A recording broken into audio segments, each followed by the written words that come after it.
this video, we're going to talk about the academic games, the ones that are designed to teach a specific skill concept that is normally taught in the classroom.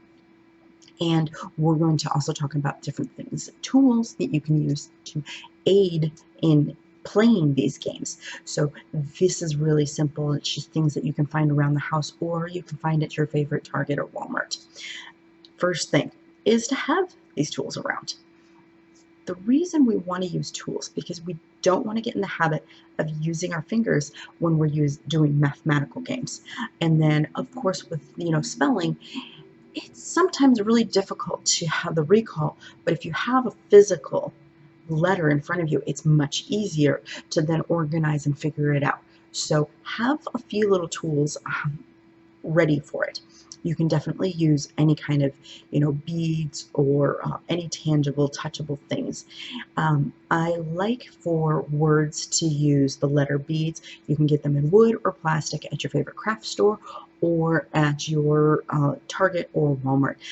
Target's seasonal on having the ABC beads, and usually back to school, and then for the holiday season because of making bracelets with your name on it. Those are really great, and you can use strings with them or pipe cleaners to help keep them contained into a space, so that way they're not flying all over the place. Next thing is to demonstrate the process of how you're thinking, and that's verbally articulating what you're thinking when you're going through, how do I add, how do I subtract, how do I spell, what are most common letters, what are the least common, what makes sense. If you verbally walk them through your thought process, you are giving them one of the greatest tools that you can ever provide. The next one would be guiding without giving the answers. Huge. And this is something that it's so easy to get in the habit of just giving them the answers because they want the answer, you give the answer, but that doesn't help them. You want to guide them into figuring it out. So it's very much like walking through your thought process. You're going to now walk them through their own thought process. So you're going to be the tour guide. You'll see in the video we're 9 and a 1, and here we have the 9, group of 9, and we have the 1, and we put that together, and what is our answer? 10. So again, I didn't give the answer, I asked for the answer by giving the tools and the thought process. So that would be another thing you want to do. The next is keep it simple. Don't get complicated, don't overthink it. They're already overthinking it. They don't need you to overthink it. And this is where my journalism probably came into the best opportunity for me in working with children is show, don't tell. Always show, demonstrate, give them the visuals instead of telling them what things need to be like to do or give the answers. So show, don't tell. And next up, the video where you can check out the gameplay in action, and then we'll recap in just a moment. Stay tuned. So you have to steal something from me.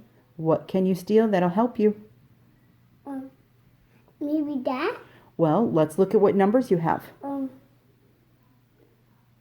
I got a 1. You have a 1, so you have 1 bear, and I have this many bears. How many bears do I have? 9. Yes. So 1 plus 9 equals? 10. I want that. Thanks. You're welcome. Put them together. This?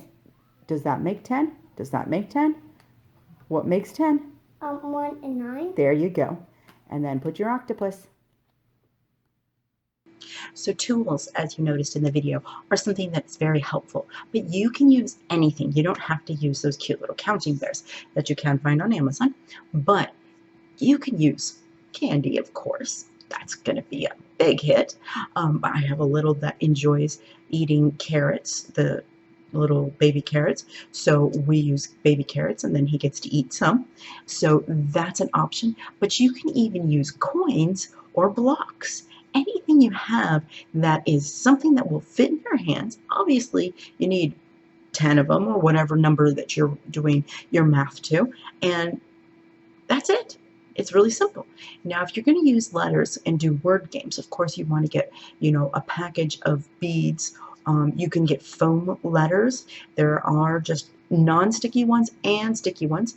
And if you're going to use the sticky ones, because those are the more easily available ones over at your favorite craft store, you just ask them not to peel the paper off. Or if you want to peel the paper off yourself and then make it so that it's not so sticky, have fun with trying to figure that out. Baby powder does help with that, but it's not 100% removal of the adhesive. So I recommend getting the non-stickies when you can find them, but otherwise just ask them not to stick it. That's it. It's really simple.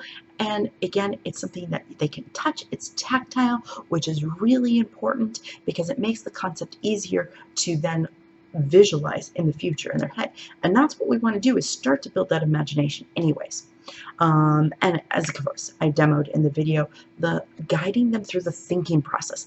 This is huge, really big thing to do, because they don't know how to think yet. They just know how their brain operates naturally, and you want to teach them the steps that it takes to think things through. So utilize that opportunity. Keeping it simple, keeping your language simple is really important. And then show, don't tell.